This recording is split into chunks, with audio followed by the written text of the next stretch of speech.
Capítulo 1. A carta que nunca deveria ser aberta. A chuva castigava o telhado antigo da casa dos Ribeiro como se quisesse arrancar seus telhados um por um. O som das gotas ecoava pela sala escura, onde tudo parecia parado no tempo. Os móveis pesados de madeira, o relógio de parede que já não marcava as horas certas, e as fotos empoeiradas de uma família que já foi unida, ou pelo menos fingia ser. No sofá, sentada como quem espera algo que não sabe se quer receber, estava Helena. Tinha acabado de enterrar o pai, Ernesto Ribeiro, figura respeitada da cidade, ex-juiz, homem rígido, temido pelos filhos e pelos vizinhos. A sala ainda cheirava a vela e incenso. Os olhos de Helena estavam inchados, mas não de choro, de angústia. No bolso do casaco, um envelope amarelado queimava contra sua pele. Era a última carta do pai, entregue por um advogado da família com instruções claras. Só poderia ser aberta após o enterro, e apenas por ela. Helena hesitated. Aquilo parecia um peso maior do que o luto. Havia algo na expressão do advogado, um olhar de pena contida, que a perturbou. Como se ele soubesse o que havia ali dentro e preferisse estar em qualquer outro lugar. Ao seu redor, a casa ainda sussurrava fantasmas. No andar de cima, seu irmão mais novo, Caio, discutia com a esposa ao telefone. Nada de novo. Desde que voltará para o velório, parecia mais interessado na partilha dos bens do que em homenagear o pai. Já Clara, a irmã do meio, não apareceu. Mandou flores e uma desculpa esfarrapada de que a agenda estava cheia demais. Ninguém acreditou. Com dedos trêmulos, Helena abriu o envelope. Filha, se você está lendo esta carta, é porque finalmente descansei. Talvez agora você possa entender o que sempre deixei guardado.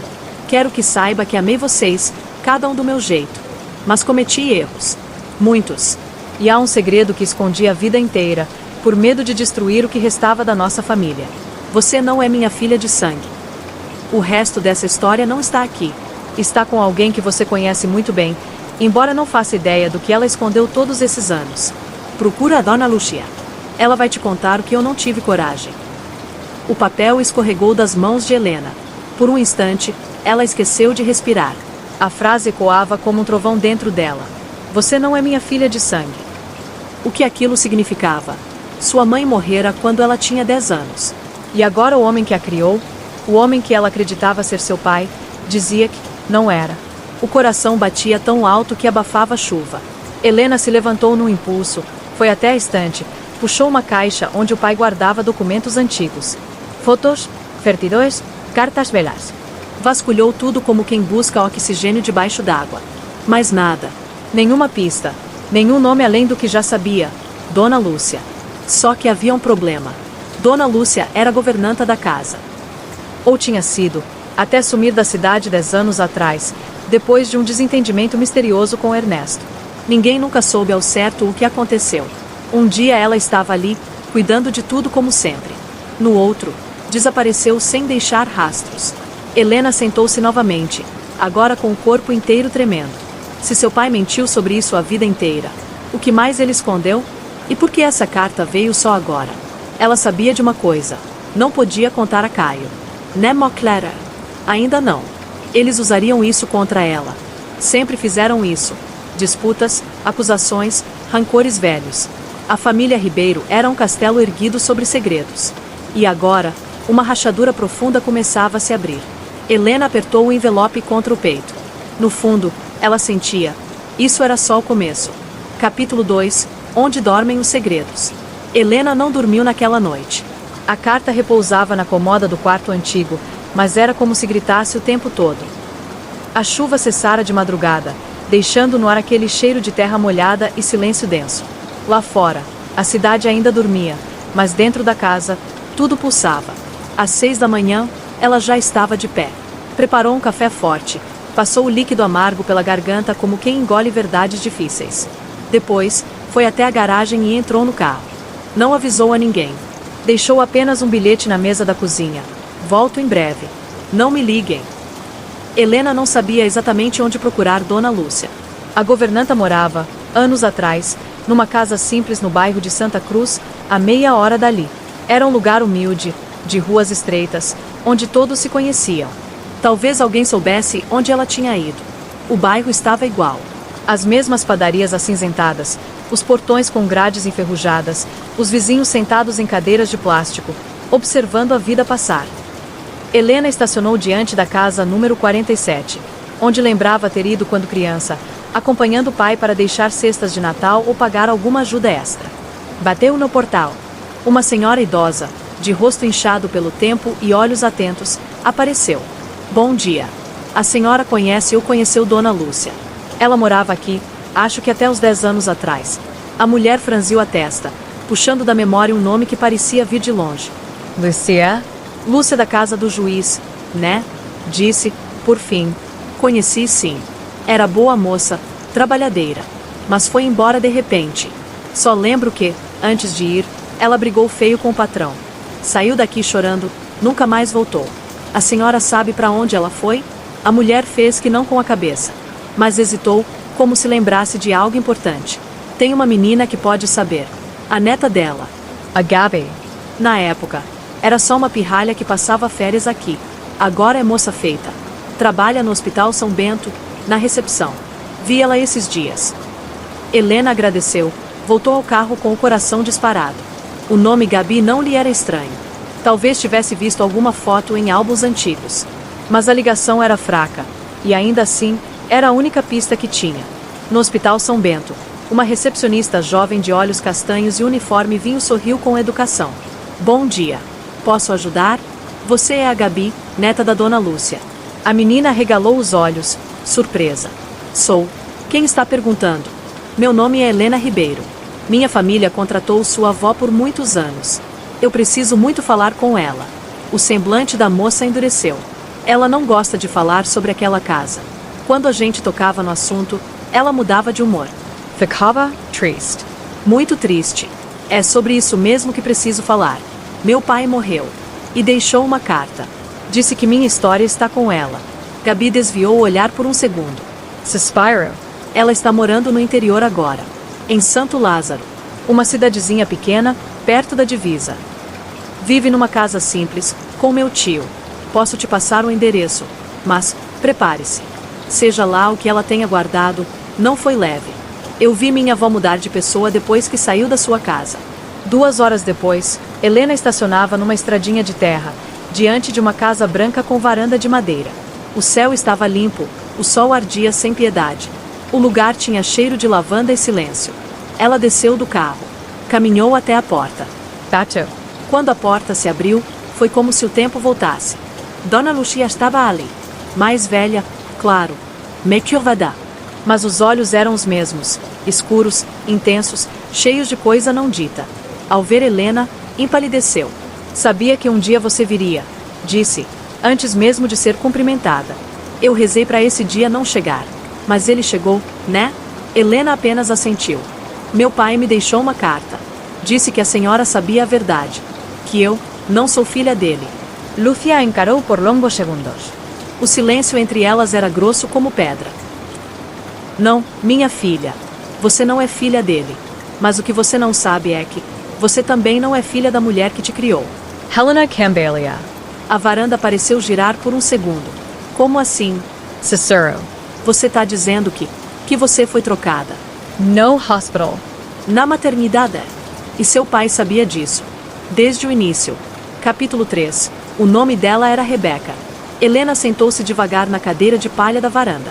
O calor parecia vir de dentro agora, como se seu corpo inteiro queimasse por dentro.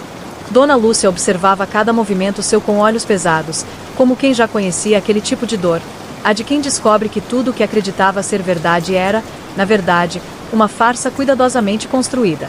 Você foi trocada no hospital, Helena. Não por acidente. Foi tudo planejado. Pelo seu pai e por mim.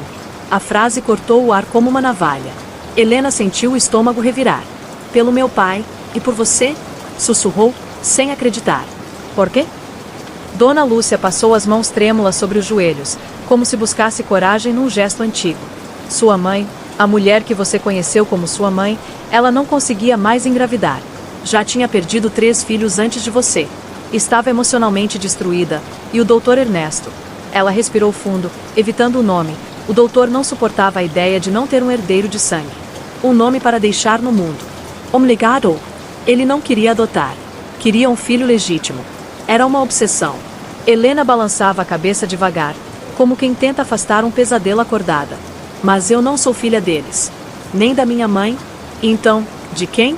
O nome dela era Rebecca. Tinha 17 anos. Veio dar à luz sozinha. O pai a expulsou de casa, e a menina caiu nas mãos do hospital público. Frágil, assustada, sem ninguém. Deu à luz uma menina, você. O mundo de Helena parecia ruir em câmera lenta. Cada palavra de Dona Lúcia era um golpe. Rebecca chorou tanto, minha filha. Ela queria ficar com você. Mas estava machucada, sem dinheiro, sem onde viver. E então, ele apareceu. O doutor. Ofereceu dinheiro, proteção, futuro. Convenceu Rebecca de que você teria uma vida melhor. Disse que era um favor, um resgate. Rebecca resistiu. Curl. Mas no fim, cedeu. Ele comprou uma criança. Helena se levantou, a voz agora misturada com raiva. Ele me comprou como se eu fosse um objeto. Eu me culpo todos os dias, Lúcia respondeu, com os olhos marejados. Eu estava lá. Ele me mandou convencer Rebecca. Eu fui até o quarto, conversei com ela. Disse que era o melhor para você. Mentiras, todas elas. Mas eu acreditei. Quis acreditar. E onde ela está agora? Onde está Rebecca? Dona Lúcia agitou. Um pássaro cantava ao longe, como se zombasse do silêncio tenso que se formou. Rebecca foi embora da cidade logo depois. Mas ela voltou. Uns anos depois. Eu a vi, trabalhando como professora numa escola municipal. Ela não quis se aproximar. Disse que tinha feito sua escolha. Que precisava viver com ela. Helena passava as mãos nos cabelos, andando de um lado para o outro. O chão não parecia firme. E meu nome? Quem me deu esse nome? Foi a sua mãe adotiva. Ela sempre quis uma filha chamada Helena. Desde criança. Era uma fantasia dela. Ernesto deixou. Isso é um pesadelo, ela sussurrou. Eu não sei mais quem eu sou. Não sou filha de Ernesto. Nem de Joana. Fui trocada. Mentiram para mim por mais de 30 anos. E meus irmãos? Caio e Clara? Dona Lúcia abaixou o olhar. Caio é filho legítimo de Ernesto e Joana. Clara? Também não. Mas essa é outra história. Helena parou. O corpo inteiro se enrijeceu. Outra história. Lúcia balançou a cabeça. Não sei todos os detalhes. Mas Clara foi fruto de uma traição. A Joana teve um caso, anos antes, com um músico. Ernesto descobriu, mas aceitou criar a menina como dele. Desde então, o casamento virou uma guerra fria. E foi por isso que, quando Rebecca apareceu, ele decidiu que precisava de um filho que fosse realmente dele. Mas, ironicamente, ele nunca teve. Então nenhum dos 3 filhos é dele de verdade. Exato. E ele sabia disso. Por isso ficou tão duro, tão obcecado, tão cruel. Por orgulho? Por vergonha. Helena sentou-se novamente. O ar para-te a faltar. Tudo o que ela conhecia, sua infância, suas memórias, seu nome, era um palco de mentira. E a peça principal havia acabado de desmoronar. Você sabe onde eu posso encontrar a Rebecca? Dona Lúcia hesitou, depois foi até uma caixa de madeira antiga, tirou um pedaço de papel dobrado. Isso foi deixado comigo, anos atrás. Um endereço. Ela disse que, se um dia você quisesse, estaria pronta. Helena pegou o papel com mãos trêmulas. Olhou os números. Era um bairro simples. Uma cidade vizinha. Um nome diferente estava no fim da folha. Ana Paula Soares. Ela mudou de nome? Sim. Queria desaparecer. Helena levantou-se. O sol já estava mais baixo no céu, e as sombras começavam a se alongar. Eu vou até ela. Preciso olhar nos olhos da mulher que me deu a luz. Entender por que me deixou. Ela nunca te deixou, Helena. Ela foi arrancada de você. Assim como você foi arrancada dela. Capítulo 4. A mulher que me pariu. O bairro era simples, de ruas estreitas e casas coladas umas às outras. Telhados de telha viva, paredes pintadas à mão, cortinas modestas nas janelas. O carro de Helena destoava ali, mas ela não notava. Os olhos estavam fixos no número 162 da Rua das Acácias. Respirou fundo antes de sair. Caminhou até o portão branco, meio enferrujado, e tocou a campainha. Um latido veio do fundo da casa. Passos se aproximaram. Uma mulher abriu a porta. Ela tinha o cabelo preso num coque baixo, os olhos cansados de quem já chorou mais do que devia na vida. Usava uma blusa florida, sandálias e uma expressão que congelou ao ver Helena. Por um instante, as duas se encararam como se o tempo não soubesse o que fazer com aquilo. Ana Paula Soares? Pergunta Helena. A mulher demorou a responder. Era como se estivesse vendo um fantasma. Sim. Meu nome é Helena. Silenciou. Ou, talvez, não seja, completou, tentando forçar um sorriso que não veio. Os olhos de Ana Paula encheram-se de lágrimas. Ela levou a mão à boca, um gesto involuntário. Precisou se encostar no batente da porta. Meu Deus, você cresceu tanto. Helena não sabia o que dizer. O coração batia no peito como um tambor. Estava diante da mulher que a colocou no mundo. A mulher que a deixou. A mulher que, até 2 dias atrás, ela nem sabia que existia. Podemos conversar? Ana Paula assentiu. Abriu a porta com mãos trêmulas. A sala era modesta. Cheirava a café recém-passado. Um quadro da Santa Rita de Cássia pendia torto na parede. Um sofá com manta, 2 cadeiras simples, uma estante com livros escolares e porta-retratos. Helena notou uma foto. Uma menina de uns 10 anos, sorrindo, com olhos parecidos com os seus. É minha filha, disse Ana Paula, percebendo o olhar. Se chama Júlia. Então eu tenho uma irmã. Ana assentiu. As duas sentaram-se frente a frente. Por um momento, só o barulho do relógio marcava o tempo. Até que Ana quebrou o silêncio. Eu devia ter te procurado antes. Eu devia ter lutado mais. E devia. Por que você me deixou? Cortou Helena, sem raiva, mas com dor. Ana Paula respirou fundo. Os olhos se perderam em algum lugar do passado. Eu tinha 17 anos. Meu pai me expulsou de casa assim que descobriu a gravidez. Eu estava sozinha, com medo, em um hospital frio. Quando você nasceu, eu te segurei por 3 minutos. 3. Depois me disseram que você estava com complicações, que precisariam te levar. Horas depois, vieram me dizer que você tinha morrido. Helena arregalou os olhos. Morrido? Sim. Foi isso que me disseram. Que você não resistiu. Eu chorei por meses. Só anos depois, quando vi a governanta da família Ribeiro passando na rua e nossos olhos se cruzaram, entendi que havia algo errado. Ela me reconheceu. E congelou. Parecia ver uma assombração. Eu fui atrás. Descobri a verdade sozinha. Mas já era tarde demais. Eles já tinham registrado você, te criado. Você já era deles. Helena sentiu o chão faltar. E por que nunca me procurou? Porque eu vi como você estava bem. Estudava nas melhores escolas. Era querida. Cuidada. Eu achei que seria egoísmo meu te arrancar disso tudo. E sim, eu estava com medo. Eles eram poderosos. Ele era juiz. Eu era só uma professora temporária com um passado manchado. Você me deu a luz, e deixaram você acreditar que eu tinha morrido, disse Helena, com a voz presa.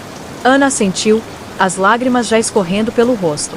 Fui ao seu colégio algumas vezes. Assisti de longe aos festivais. Vi você dançando no palco, sorrindo. Eu só queria ter certeza de que estava bem. Depois, quando tive minha segunda filha, precisei me afastar de vez, para proteger as duas.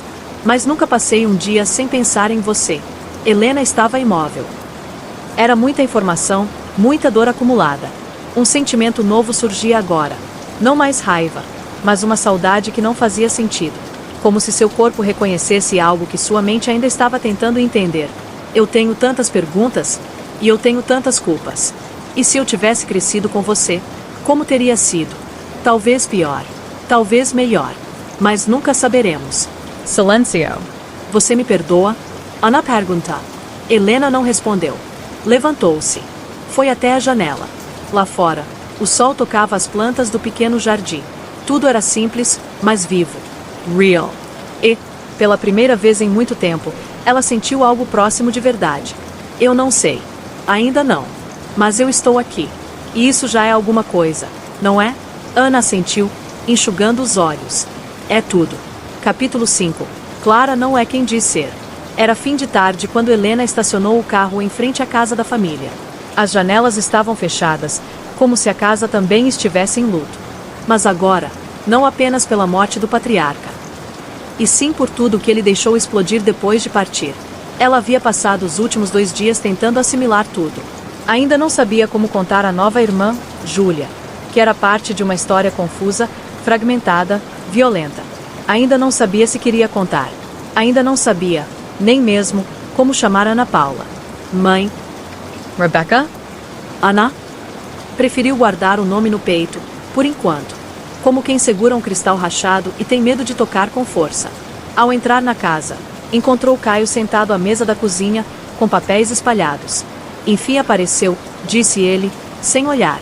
O advogado veio ontem. O testamento está com cláusulas específicas, parece. E tem coisa ali que você precisa saber. Depois, disse Helena, firme. Agora eu quero falar com a Clara. Ela está aqui? Chegou hoje de manhã. Trancada no quarto. Do jeito que sempre foi. Se for abrir guerra, vai com calma. Helena subiu sem responder. Cada degrau parecia mais pesado que o anterior. Diante da porta do quarto de Clara, hesitou por 2 segundos. Depois bateu. Nada. Bateu de novo. Clara, sou eu. Abre a porta. Me silenciou. Então, a maçaneta girou lentamente. Clara estava ali, de camisola azul e olhos fundos. O rosto bonito, sempre impecável, agora estava abatido. Mas o tom era o mesmo de sempre, gelado. Vai brigar comigo porque não vim ao velório? Não. Vim porque eu sei. Clara a olhou, sem expressão. Sabe, o quê? Que você também não é filha do Ernesto. Clara se virou de costas e entrou no quarto. Um gesto claro. Então tá, entra. Helena fechou a porta atrás de si. Dona Lúcia me contou tudo. Sobre o músico. Sobre sua mãe. Sobre o silêncio. Clara sentou-se na beira da cama. Pegou um cigarro do criado mudo. Acendeu. Helena não lembrava de vê-la fumar desde os tempos de faculdade. E você acha que isso é novidade para mim? Clara disse, soprando a fumaça. Eu sempre soube. Helena travou. Sempre soube? Minha mãe me contou quando eu tinha 22 anos. Depois de um colapso nervoso.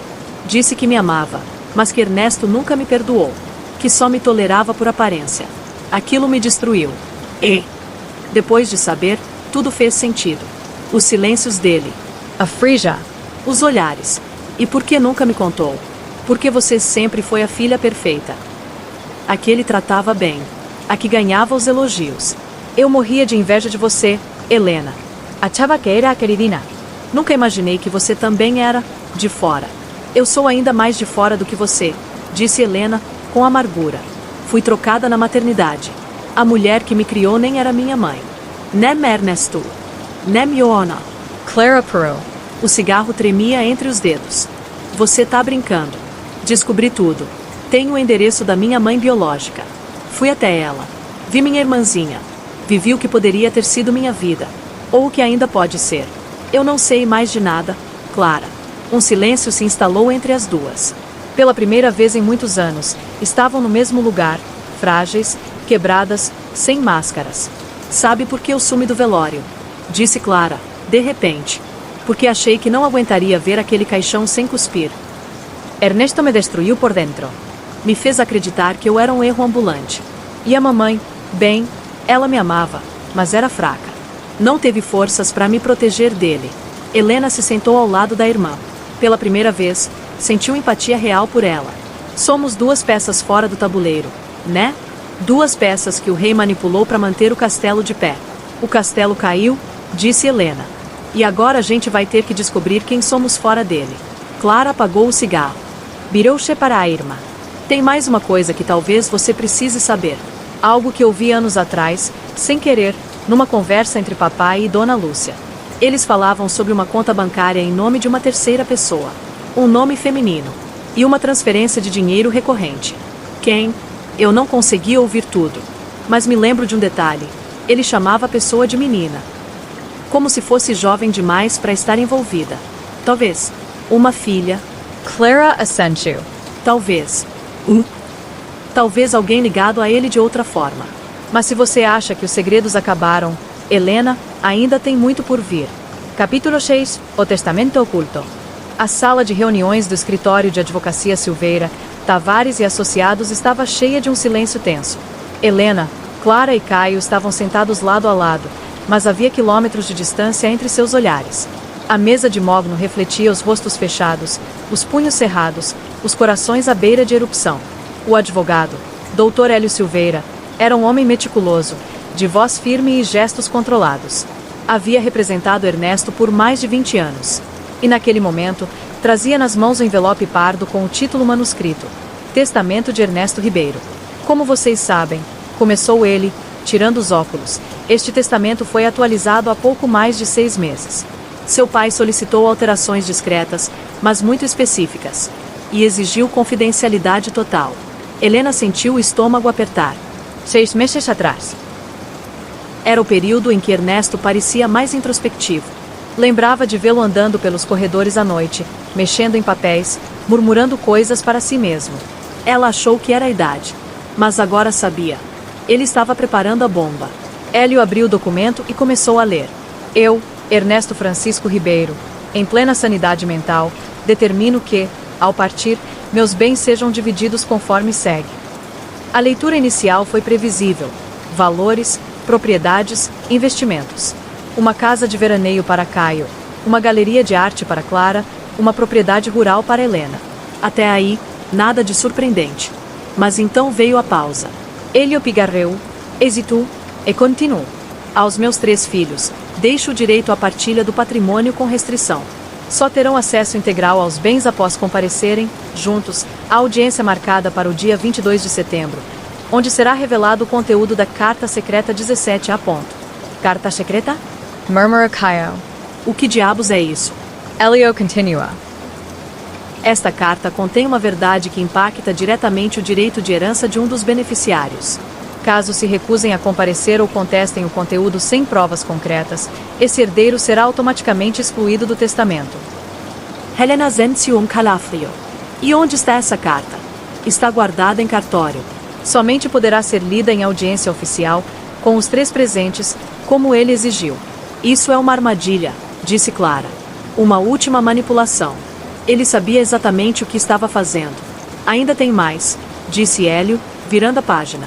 Além da partilha descrita, deixo uma quantia de R$100 mil em depósito bancário para uma beneficiária especial, Júlia Soares, filha de Ana Paula Soares. Helena arregalou os olhos. Clara arregalou os dela. Caio ficou paralisado. Júlia? Disse Clara, em voz baixa. A irmã da sua mãe biológica? Sim, respondeu Helena. Ele sabia quem ela era. O que significa que ele sabia onde Ana Paula estava, completou Caio. Hélio Asensio, cauteloso. E mais. Caso Helena Ribeiro aceite encontrar-se com Ana Paula Soares e reconhecê-la legalmente como parte da própria história, deixo a mesma um imóvel localizado na Rua dos Manacás, número 108, hoje alugado e sob nome de terceiros. Helena levou a mão à boca. Aquela casa. Ela conhecia. Era a que visitava com a mãe nas tardes de sábado, antes de Joana morrer. Onde brincava no jardim. Onde Ernesto nunca entrava. Era da Rebeca, sussurrou. Era dela. Ele escondeu essa casa no nome de outro para não levantar suspeitas. E agora, devolveu. Isso é um jogo sujo, disse Caio, de pé. Ele está nos obrigando a cavar nosso próprio chão. Esse testamento não é só uma partilha. É um labirinto, com armadilhas em cada esquina. Mas agora sabemos, disse Helena, que ele não só sabia. Ele acompanhava tudo. Esconde-a, manipulava, protege-a e punha. À sua maneira. Como sempre. Clara se levantou. Os olhos estavam marejados, mas firmes. E essa carta? 17A. Qual conteúdo? Só saberei na audiência, disse Hélio.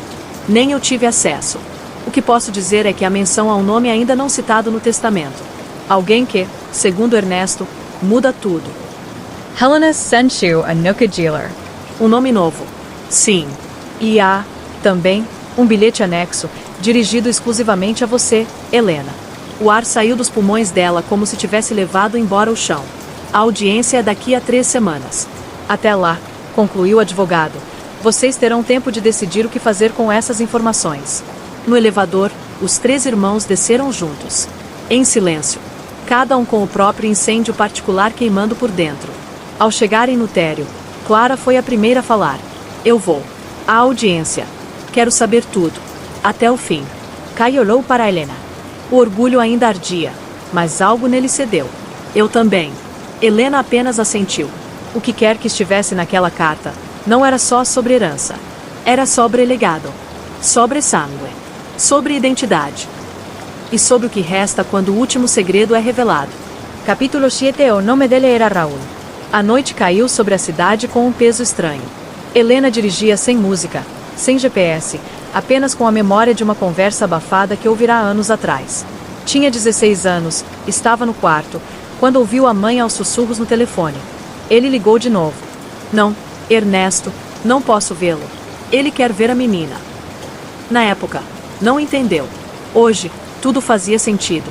Foi Clara quem disse o nome, dias antes. Raul, o músico. O homem com quem Joana tivera um caso. O possível pai biológico de Clara. Ernesto soube, engoliu, e transformou isso em mais uma cicatriz oculta da família. Depois do testamento, Helena revirou a antiga caixa de correspondências da mãe, guardada no armário do sótão. No fundo, entre papéis velhos e lembranças do tempo de colégio, encontrou um cartão dobrado com a inscrição: Raul M., quartas e sextas, das 19 horas às 21 horas, Estúdio Harmonia, Rua Cândido Portinari 112. Era antigo, mas podia ser uma pista. O Estúdio Harmonia ainda existia. Era uma casa reformada com placas de isolamento acústico nas janelas e cheiro de café forte misturado com verniz. Helena entrou, desconfiada, e encontrou um rapaz afinando uma guitarra. Boa noite. Estou procurando por Raul M. Ele ainda dá aula aqui? O rapaz franziu a testa. Raul Monteiro? Dá sim. Mas só às quintas agora. Quer deixar recado? Eu prefiro esperar. Pode sentar. Ele vem todo fim de expediente ver como tá o material da sala dele. Tá sempre por aqui, mesmo fora de horário. Helena agradeceu-lhe sentou. As mãos suavam. O nome Raul rodava em sua cabeça como um disco arranhado. Se ele fosse mesmo o pai de Clara, isso mudaria tudo. E se ele soubesse disso? Ou pior, se nunca tivesse sabido? 20 minutos depois, um homem entrou pela porta lateral. Tinha cabelos grisalhos presos num rabo de cavalo, uma mochila nas costas e uma postura de quem já viveu mais do que deveria. Parou ao ver Helena. Você está me procurando? Raul Monteiro? Sim. E você é? Helena se levantou. Estendeu a mão. Meu nome é Helena Ribeiro. Eu sou filha de Joana Soares Ribeiro. O nome pareceu estourar no ar como um copo caindo no chão. Raul deu um passo para trás, como se o passado tivesse lhe dado um soco no estômago. Joana? Ela morreu há 10 anos. Eu sou a filha mais velha. Ou pelo menos achava que era. Recentemente descobri que fui trocada na maternidade. Mas não estou aqui por mim. Ela fez uma pausa. Estou aqui pela minha irmã, Clara. Raul sentou-se devagar num banco ao lado. Clara. Ela é sua filha. Os olhos dele se encheram de lágrimas contidas por anos. Eu nunca soube ao certo. Sua mãe, ela me afastou. Disse que o casamento dela estava em ruínas, mas que não deixaria isso destruir a família. Depois, desapareceu. Troquei algumas cartas com ela. A última foi há mais de 15 anos. Ela nunca contou para Clara. Clara passou a vida achando que Ernesto era o pai. E ele fez questão de lembrá-la todos os dias que não era. Raul ficou em silêncio. Era o silêncio de um homem que perdeu tudo antes mesmo de poder segurar. Eu pedi um teste de DNA, disse Helena. Está com o laboratório. Fizemos amostras de sangue. Da Clara, minha e do Caio. E comparei com o Ernesto. Os resultados chegam semana que vem. E se eu for mesmo pai? Vai querer ser? Ele demorou a responder. Quando falou, foi baixo, como se a própria voz lhe pesasse. Não sei. Não sei se tenho direito. Mas se ela quiser me conhecer, eu estarei aqui. Todos os dias. Nesse mesmo horário. No carro, de volta para casa, Helena olhava a cidade pela janela como se não a reconhecesse mais. A vida delas, estava se reconstruindo em pedaços tortos. Ao chegar, Clara estava na varanda, de braços cruzados, como se tivesse pressentido. E então, Perguntou. O nome dele é Raul Monteiro. E ele te conhece. Nunca teve certeza, mas te acompanhou de longe. Ainda se lembra do seu aniversário, do colégio onde estudava, dos concursos de redação. Clara não respondeu, mas seus olhos se encheram de algo novo. Algo que Helena ainda não sabia se era dor ou esperança. E se ele for mesmo meu pai? A decisão é sua. E se eu não quiser saber? Então a história morre aqui. Como tantas outras morreram nessa casa. Clara virou-se para dentro. Helena a viu desaparecer pelo corredor escuro, como um fantasma em busca de si mesma. Mas algo lhe dizia. Aquela porta, um dia, se abriria de novo. E do outro lado, Raul estaria esperando. Capítulo 8. DNA. A carta do laboratório chegou numa terça-feira nublada. Helena reconheceu o envelope de imediato. O logo discreto no canto esquerdo, o nome do centro genético impresso em azul claro, o peso do papel que parecia carregar mais do que apenas tinta. Ela segurou o envelope sem abrir por longos minutos, parada na cozinha. A chaleira apitava no fogão, mas ela não ouvia. Só depois de respirar fundo e lembrar-se de que tudo o que queria era verdade, é que finalmente rompeu o lacre. Tres lados. Tres resultados. Comparações cruzadas entre ela, Clara, Caio e Ernesto. O primeiro foi direto. Não há compatibilidade genética entre Ernesto Ribeiro e Helena Ribeiro. Exclusão de paternidade confirmada. Nenhuma surpresa ali. Ela já sabia. Mas ver aquilo impresso era como selar o túmulo da mentira. O segundo. Não há compatibilidade genética entre Ernesto Ribeiro e Clara Ribeiro. Exclusão de paternidade confirmada. O nó apertou. O terceiro. Compatibilidade genética total entre Ernesto Ribeiro e Caio Ribeiro. Paternidade confirmada. Helena soltou o ar. Pelo menos uma peça encaixava no tabuleiro. Mas então, ao virar a última página, viu um anexo inesperado. Um rodapé em negrito. Observação técnica. Durante a análise de amostras, foram identificados marcadores genéticos coincidentes entre os perfis de Helena Ribeiro e Dona Lúcia de Almeida. Recomendamos investigação complementar, pois os níveis de coincidência sugerem potencial vínculo biológico direto, mãe, filha ou avó a neta. Ponto. Helena Congela. O quê? Rilu. 2 vezes. 3. Dona Lúcia. A governanta? A mulher que a ajudou a nascer, que levou a culpa, mas se dizia apenas cúmplice. Os exames sugeriam compatibilidade genética entre elas. Como isso era possível? Ela pegou o celular, ligou imediatamente. Alô? Lucia? Sou eu. Helena. Helena, tudo bem? Eu recebi os exames. Oh, DNA. Tem uma coisa que você precisa me explicar agora. Silêncio do outro lado. Eles identificaram compatibilidade entre nós duas. Um vínculo direto. Dona Lúcia demorou a responder. Quando falou, sua voz parecia de alguém que já tinha ensaiado aquilo por anos, mas ainda assim não estava pronta para dizer. Você tem certeza que quer ouvir isso agora? Eu já passei do ponto de retorno. Diga. Lúcia respirou fundo, e então disse. Rebeca, a menina que te deu a luz. Era minha filha. O mundo parou. O quê? Eu sou sua avó, Helena. E eu sabia. Sempre soube. Mas eu estava presa entre o patrão e minha filha. Ele me ameaçou. Disse que, se eu contasse a verdade, acabaria com a vida dela. Com a minha também. E fiquei. Trabalhei naquela casa a vida inteira. Cuidando de você, da Clara, do Caio, fingindo ser outra coisa. Mas por dentro, eu te amava com um amor que não podia demonstrar. Helena se sentou no chão. Porque nunca me contou. Porque você era feliz. Porque eu tinha medo. Porque a vergonha me paralisava. E quando Rebeca desapareceu de vez, eu achei que a história tinha morrido com ela. Mas ela não morreu, Lúcia. Ela cresceu. E agora ela está aqui, batendo na porta, querendo respostas. Então agora é hora de abrir. Naquela noite, Helena contou tudo a Clara. Caio ainda estava fora da cidade, tentando conseguir advogados para impugnar o testamento, o movimento desesperado que Helena já não temia. Então, Dona Lúcia é sua avó? É. E Rebeca, sua mãe? Helena Asensio. Ela sabia. De tudo. Mas não era só cúmplice. Era parte. Clara ficou em silêncio. Depois pegou uma taça de vinho, se serviu e olhou fixo pela janela. A nossa família é um novelo de sangue. Quando a gente puxa um fio, vem uma avalanche atrás. E a gente ainda não chegou no fim do fio, disse Helena. Porque o nome na carta, Clara, o que o testamento vai revelar, pode ser mais uma ponta solta. Ou o nó final. Clara se virou devagar. Eu tenho medo do que vamos ouvir naquela audiência. Eu também. Mas agora, pela primeira vez, eu não tô sozinha. A irmã deu um leve sorriso. Pequeno. Frágil. Mas verdadeiro. Era o começo de alguma coisa nova. 3 dias depois, o cartório ligou. A carta 17 a seria lida em audiência fechada, com os 3 herdeiros, o advogado e um juiz presente. A última exigência de Ernesto. Helena desligou o telefone e encarou seu reflexo no espelho. Vamos ver, pai, sussurrou.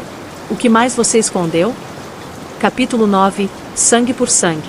O cartório era uma construção antiga, reformada às pressas para parecer moderna, mas o cheiro de arquivo e o render do piso denunciavam seu passado. Na sala reservada, uma mesa retangular ocupava o centro. De um lado, os 3 herdeiros, Caio, com expressão tensa e queixo erguido. Clara, vestida de preto como se ainda estivesse de luto, mas com os olhos firmes. Helena, de branco, como se desafiasse o peso da reunião. Do outro lado, Hélio Silveira, o advogado da família, e o juiz responsável por formalizar a leitura do último trecho do testamento. Sobre a mesa, o envelope lacrado, carimbado com o selo do cartório, estava ali desde o início. Todos olhavam como se contivesse uma bomba. Estamos aqui, começou o juiz, para cumprir a cláusula final do testamento de Ernesto Ribeiro. A leitura da carta 17A, de próprio punho, redigida 6 meses antes de sua morte, e selada sob testemunho legal. Hélio rompeu o lacre. Desdobrou o papel devagar, como se temesse que desintegrasse em suas mãos. A letra de Ernesto era conhecida por todos, sóbria, caligráfica, rígida. A voz de Hélio tremia levemente. Se esta carta está sendo lida, é porque meus filhos estão reunidos, algo raro, mas necessário. Não escrevo para pedir perdão. Não acredito que minhas decisões mereçam perdão. Escrevo para terminar o que comecei, dizer a verdade. Toda ela. Clara, você não é minha filha. Já sabe disso. Foi fruto de uma traição que me destruiu, mas que escolhi suportar. Cuidar de você foi minha forma de castigo e, ao mesmo tempo, de controle. Caio, você é o único herdeiro legítimo de sangue. Mas isso não significa que tenha direito absoluto sobre o que construí. Você herdou meu nome, mas não aprendeu minha disciplina. Helena, você não é filha de Joana. Nem minha. Mas é, de todas, a mais minha. Porque foi você quem me fez sentir, pela primeira vez, o peso de uma escolha moral. Existe, porém, mais um nome que precisa ser revelado. Hélio Perot. Os olhos correram pela linha seguinte. Um silêncio mortal se instalou. Continue, pediu Helena, com a voz baixa. 35 anos atrás, antes mesmo de conhecer Joana, tive uma filha com uma mulher chamada Irene. Era casada na época, não pude assumir. Dei dinheiro, desapareci. Anos depois, essa filha cruzou meu caminho sem que ela soubesse quem eu era. Tornei-me seu padrinho jurídico. Financiei seus estudos. Dei a ela um cargo de confiança na empresa da família. Hélio levantou os olhos. Pausou por um segundo. E então leu a frase final. Essa filha se chama Juliana Rezende. Ela tem direito a 25% do meu patrimônio, pois é sangue do meu sangue. A sala explodiu em murmúrios contidos. Clara levou a mão à boca. Caio chocou a mesa. Juliana? Ele gritou. Ex-secretária? Aquela puxa-saco. Helena encarava o vazio, tentando reorganizar os mapas de sua árvore genealógica em ruínas. Ela era como parte da equipe jurídica, sempre do lado dele, sempre defendendo tudo. E agora, ela era filha, completou Clara, num sussurro. A filha bastarda. O juiz bateu na mesa para restaurar a ordem. Por favor. Silêncio. A cláusula 17A determina que, a partir desta leitura, o inventário será redividido em 4 partes. A senhora Juliana Rezende será notificada oficialmente. Caio estava em pé. Isso é absurdo. Isso é manipulação. A mulher trabalhava conosco. Dormia na casa. Tomava café com a gente. E estava sentada em silêncio, assistindo a tudo, disse Helena, amargurada. Enquanto a gente se destruía, ela apenas esperava. Sabia que, um dia, a carta seria aberta. Hélio fechou o envelope. A audiência foi encerrada. A bomba havia sido detonada. Na saída, Helena caminhava em silêncio. O sol da manhã parecia zombar da atmosfera densa que pairava sobre os três. Ao chegar na calçada, uma figura conhecida os esperava. Juliana. Com o mesmo terno discreto de sempre. Os cabelos presos. Um leve sorriso nos lábios. Nem de alívio. Nem de vitória. Apenas resignação. Vocês leram? Disse ela. Caio deu um passo à frente. Mas foi Helena quem falou. Desde quando você sabia? Desde os 18. Um dia, Ernesto me chamou. Disse que me devia algo. Contou a história. Prometeu que, quando morresse, deixaria tudo claro. Disse que não podia correr o risco de desmoralizar a família em vida. E você aceitou? Eu cresci sem pai, Helena.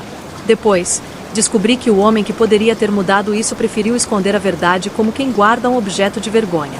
Sim, eu aceitei. Mas nunca perdoei. Só esperei. O que você quer agora? Juliana olhou para cada um deles. Depois disse, com calma. Só o que é meu. Nem mais, nem menos. Mas, Ao contrário de vocês, eu não carrego sobrenome. Então talvez tenha menos a perder. E virou-se, caminhando pela rua como se aquele momento encerrasse um ciclo. De volta à casa dos Ribeiro, Clara foi a primeira a romper o silêncio. Um dia, quando tudo isso passar, a gente vai rir, né? Não, respondeu Helena. Mas talvez a gente aprenda a viver com o gosto amargo da verdade. Caio não disse nada. Estava imóvel. Pela primeira vez, derrotado. E Ernesto? Mesmo morto, vencera mais uma vez. Mas, dessa vez, seus filhos não sairiam ilesos. Capítulo 10. O juiz que mentia. Helena sempre soube que Ernesto Ribeiro era um homem temido. Mas agora, começava a se perguntar se também deveria ser investigado. Desde a leitura da carta 17A, a atmosfera dentro da casa se tornará opaca. Clara passava os dias trancada no quarto, relendo os diários antigos da mãe, Joana.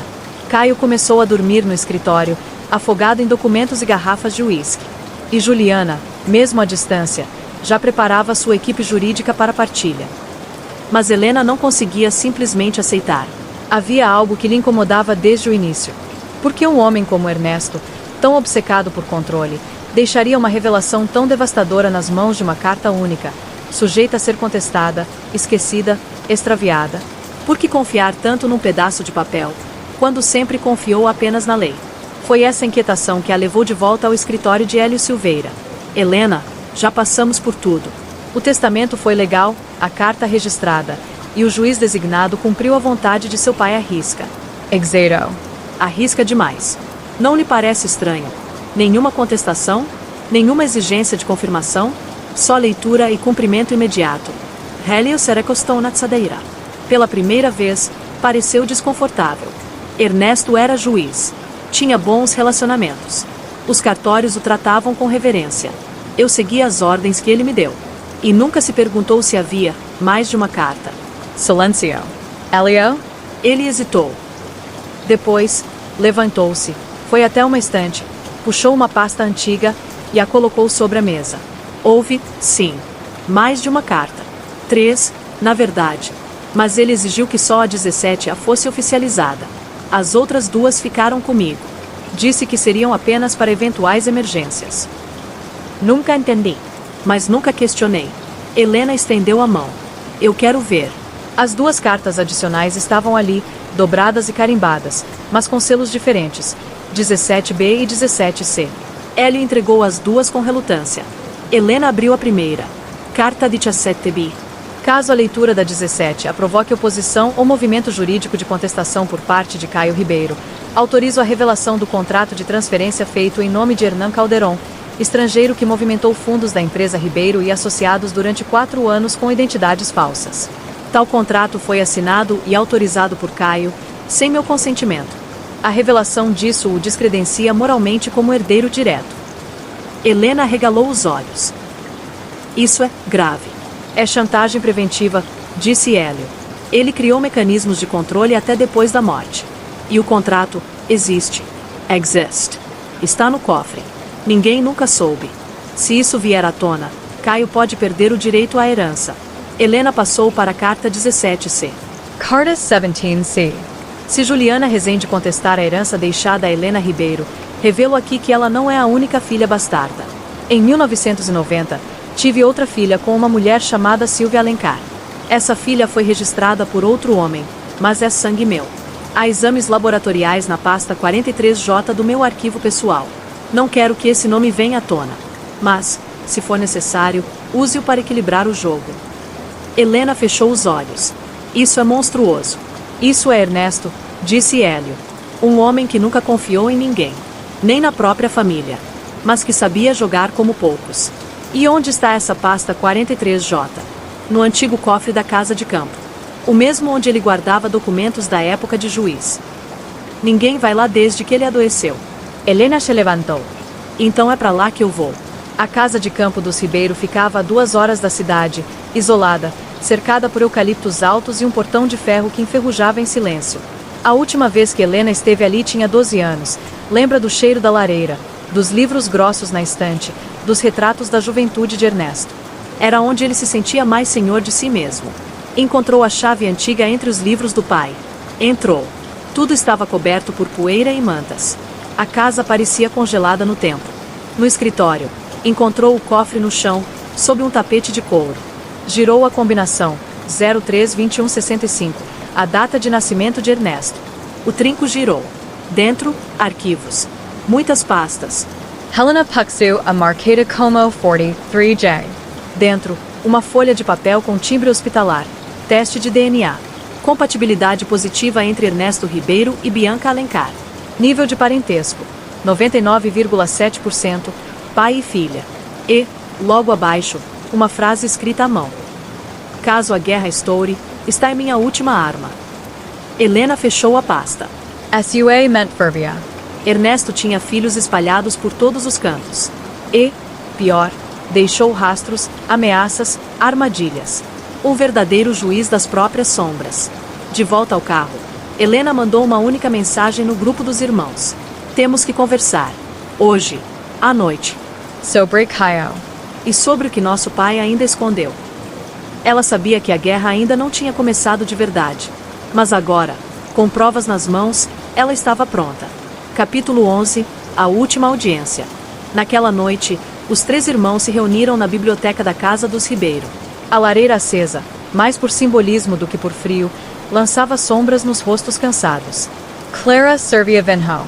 Caio, em pé, andava de um lado para o outro, inquieto. Helena trazia em mãos as pastas 17B, 17C e 43J. O que é isso agora? Perguntou Caio, desconfiado. A continuação do testamento. Ou, se preferirem, o segundo ato da peça do nosso pai. Respondeu Helena, colocando os documentos sobre a mesa. Clara sentou-se, atenta. Eu fui ao escritório do Dr. Hélio. E depois, à casa de campo. Lá estavam essas cartas.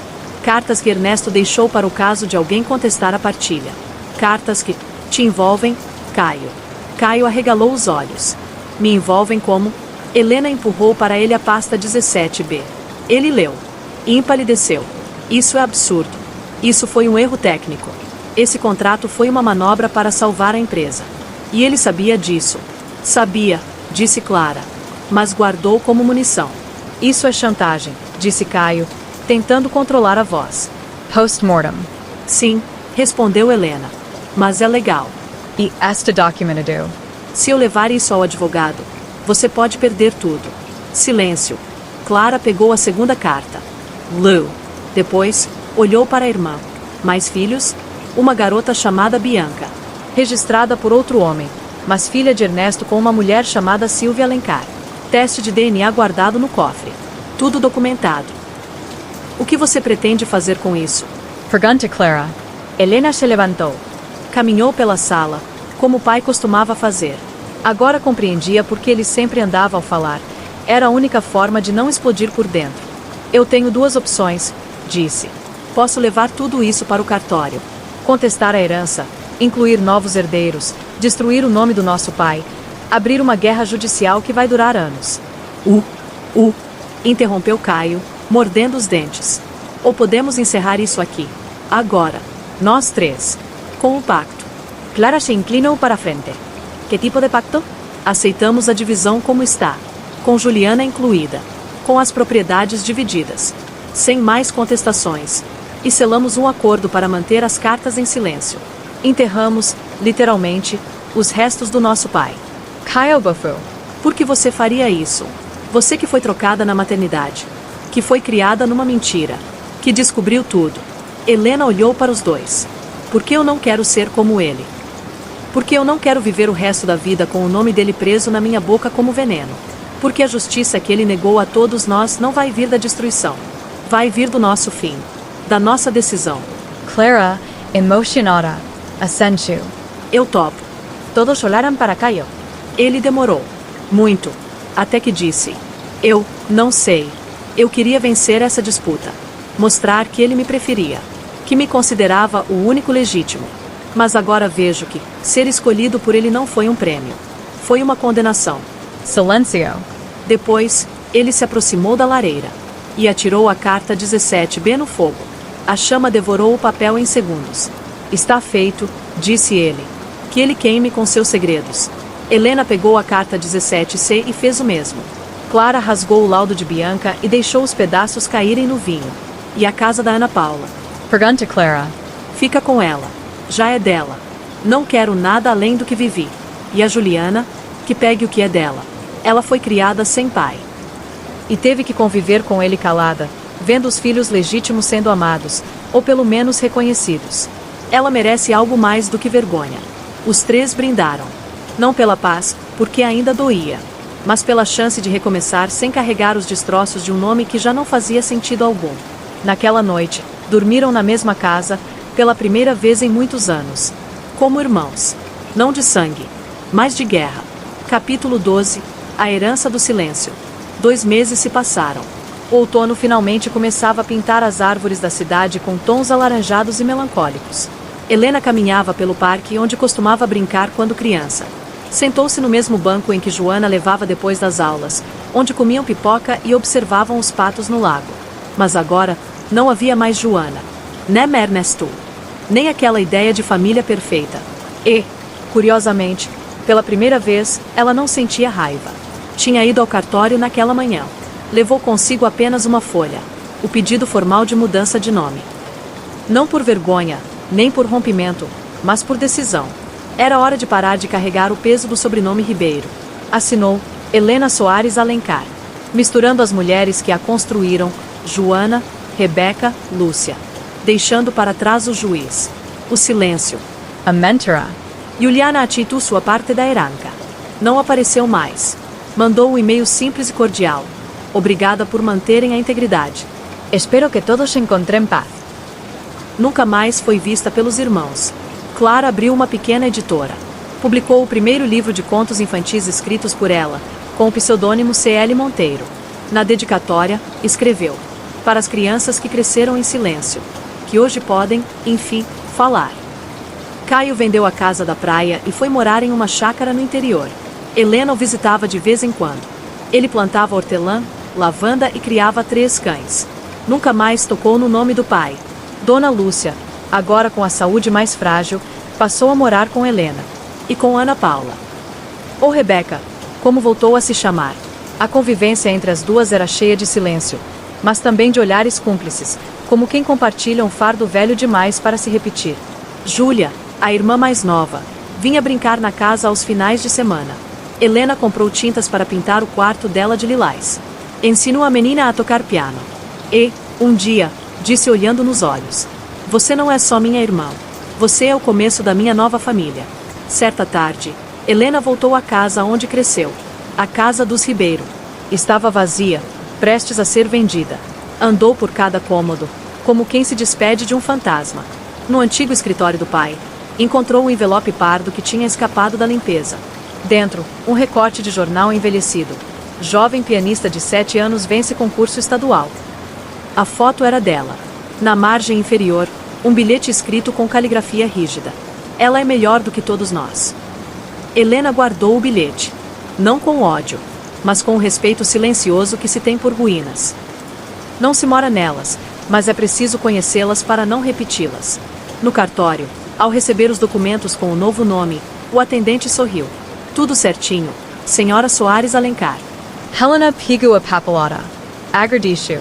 E ao sair pela porta, soube. Ela finalmente era dona de si.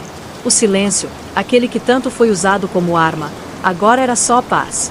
Não havia mais herança a carregar. Apenas vida a ser vivida. Fim.